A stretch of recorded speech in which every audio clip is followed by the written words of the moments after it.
So in this little video, we're talking about the bowel. The bowel is how we process and digest emotions, how we process and digest the world. So much of our anxiety is held in our gut. We have gut instincts, which are often actually our intuition. And in fact, neuroscience these days is showing that we have more connections from our gut to our brain than from our brain, and from our heart to our brain than from our brain to our heart and our gut. And so actually this is the basis of some of our intelligence. And this is something that gets trained out of us as we grow in life. We know as children, we have a gut instinct, what feels right, what feels wrong, whether a stranger feels kind or yucky. And we get trained out of that as we grow older, just to be nice and to be good girls and to be kind. And so much of those issues end up sitting in our gut later on. So our gut is all how we can trust and relax into the world, because we tell our children not to speak to strangers, and yet we all speak to strangers all the time, but we have to trust our gut as to whether this is a safe stranger or whether this is an unsafe stranger. And otherwise we'll end up not trusting the world and not being able to relax into the world that we find ourselves in. And that can so often be reflected in chronic constipation, which so many women struggle with. Our normal is to have at least 2 to 3 bowel movements a day, preferably after meals, because that shows a good flow through our body. But many women struggle to have bowel movements daily, and especially when they go away on holiday, because they are unable to trust and relax the environment they're in, trust and relax themselves. And so, constipation again is very common, but it's not normal. And we have some great solutions and some great ideas for this. We're also seeing a huge rise in irritable bowel syndrome, on leaky gut, on all these sort of conditions. And this is because of the huge permeability of the intestinal wall that's developing. And again, I mentioned in the bladder video that I was at the Dr. Zach Bush talk yesterday, and he talked about that we're seeing a huge amount of gluten intolerance, but actually we've been eating gluten for thousands of years.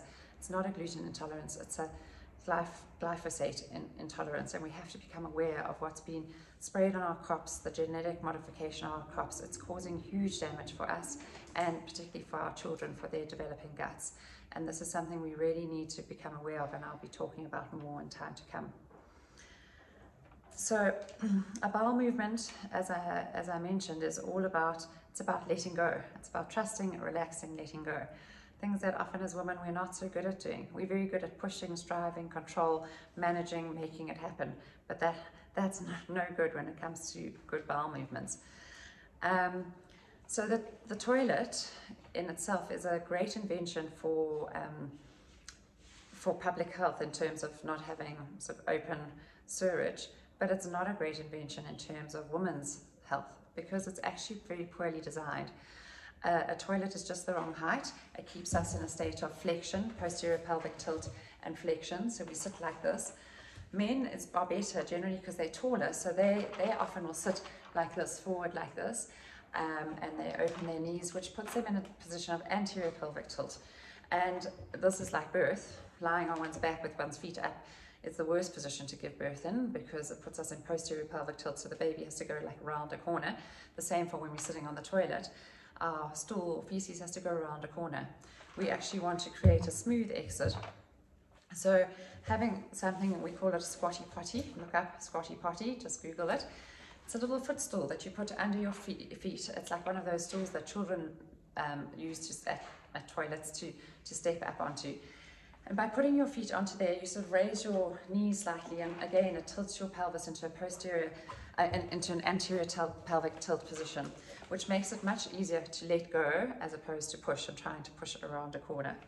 So it's really important, and so I encourage you to look up squatty potty and get a little footstep for your toilet. In terms of the oils, wonderful solutions we have are Zengest.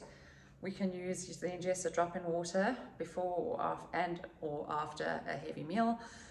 It really helps with bloating, constipation, diarrhea, any sort of digestive issues. It helps to bring the body back into balance.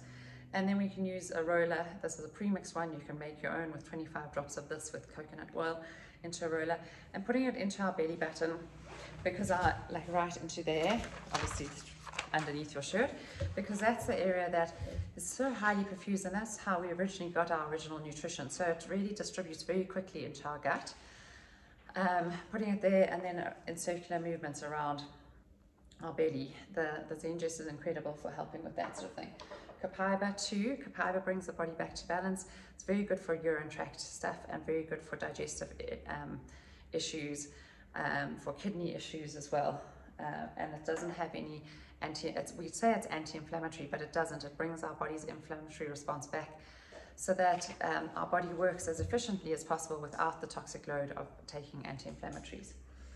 So those are really important. Also having citrus oils in water, or starting our day with lemon squeezed in warm water, really helps to create a flow through our digestive tract, stops things from becoming stagnant, and really helps to clean.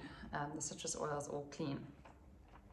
If we're really in a lot of spasm with a lot of constipation, things like deep blue and the deep blue stick, putting those over your lower abdomen really can help with cramps and spasm. Michelle Mayer, who's also on our shed, she's a functional nutrition therapy practitioner, and she specializes in digestive health. She's based in Australia, but she does consultations to South Africa, and she's very kindly offering us a discount code for the shed. She does digestive analysis, she does stool samples, because our stool can tell us an enormous amount of what's going on. To be graphic, if it floats, if it sinks, if it's big, small, depending on how it looks, the colors, that can really reflect what's going on inside. And so it's something we don't like to look at, we just flush it away quickly. But it's time to get to know our bodies, to really understand what's going on and what we're putting on and in our body, what's going on in our body, what we're putting on and in our mind. And so I really encourage you, if this is an area of difficulty for you, to contact her and to really have a deeper dive into this area. And again, I'll be posting the discount codes on the shed. So I hope this is helpful. Please do ask any questions in the shed, and I'll be happy to answer.